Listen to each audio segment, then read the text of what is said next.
I'm a member of the WTMC, the Wild Things Motorcycle Club.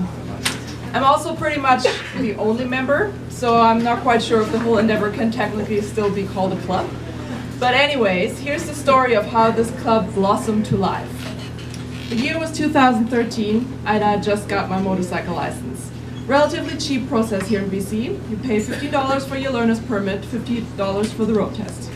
Buying a motorcycle, however, made me, a poor student, face a bigger financial burden. So I started selling some belongings.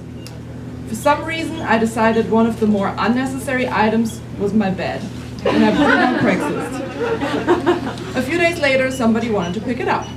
I opened the door and a woman in black leathers, boots, and a full-face helmet stood in front of me. Intrigued, I immediately started interviewing her. What do you ride? Can I see your motorcycle? How long have you been riding motorcycles? Motorcycles. Turns out she only rode a scooter. It also turned out she needed the bed because she had just separated from her boyfriend, who forbid her to ride a real motorcycle. So she did not only move out and break up with him, she broke free. And her first step of doing what she wants was donning the head-to-toe gear.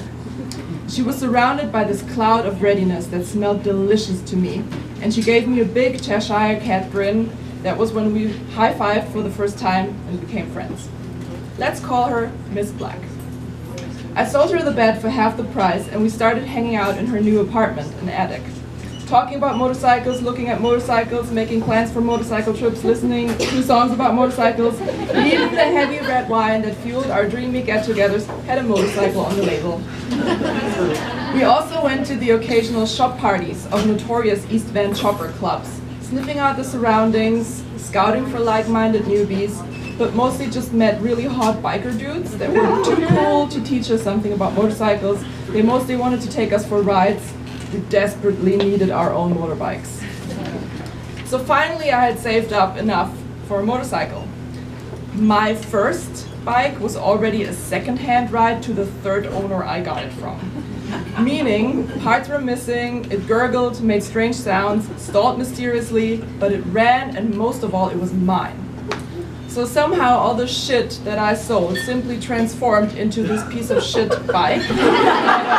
I rode it proudly, and I introduced it to all my not interested friends. One of them, maybe just to make me shut up about motorcycles, mentioned that he had a friend who wanted to ride too, but she didn't know how to start.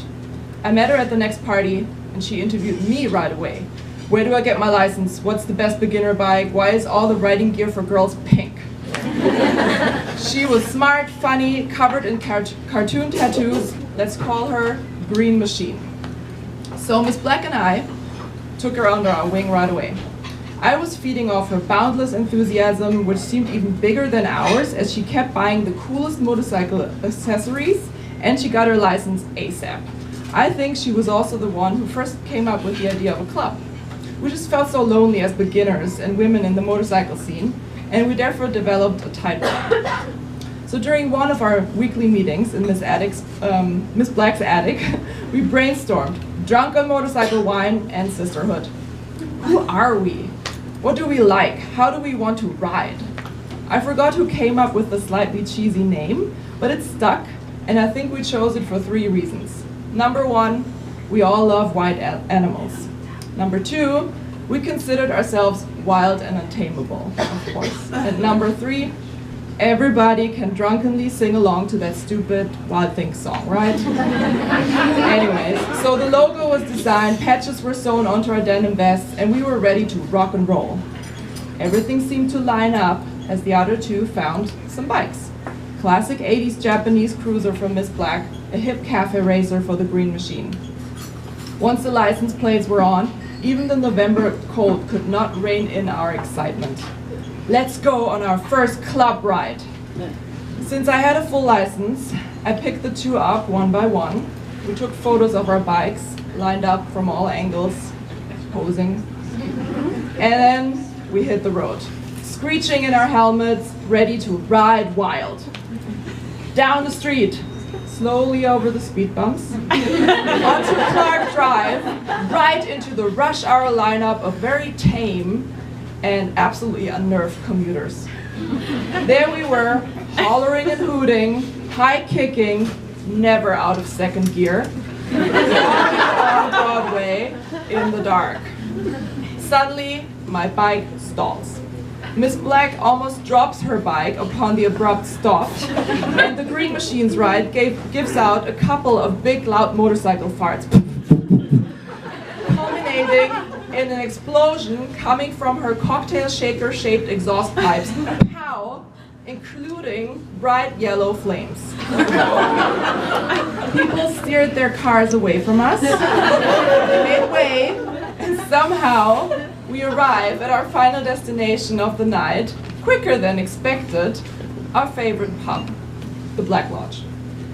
We park the bikes right in front of the window. We lounge in the corner seats, feeling very cool. And we had the waitress take our photo, which is, to this day, pinned on my wall. It shows a black-haired girl, a redhead, a girl with neon green hair, 3 glitter helmets, black, red, and green, matching their hair colors, lined up on the table in front of them, sparkling eyes, big smiles.